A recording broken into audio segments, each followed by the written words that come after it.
আমার কবিতার ভাণ্ডারে আমি আজকেও একটি নিজের লেখা নতুন কবিতা পড়ে শোনাবো। আমার কবিতার নাম সুখের আবিষ্কার। লেখক মোহাম্মদ নাজমুল ইসলাম।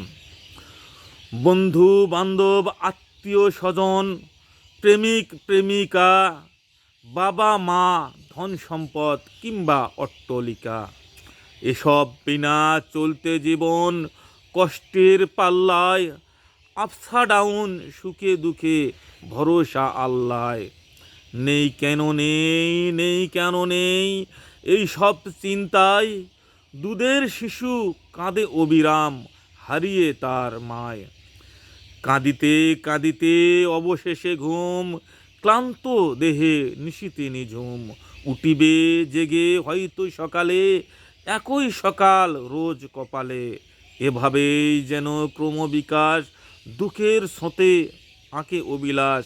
এই তো জীবনধারা, আবার সব থেকেও সর্বহারা। মিষ্টির বক্সে তিতায় ভরা, সমুদ্রতে বিশাল খরা। তৃষ্ণায় ফাটে বুক, প্রিয়ার হাতে ঝাঁটার বাড়ি, এ কোন রকম সুখ। বন্ধুর পিস্তলে বন্দি, টাকায় হলো জম। মায়ের মিথ্যা সাক্ষীতে ফাঁসি, পড়তে কিশোক কম।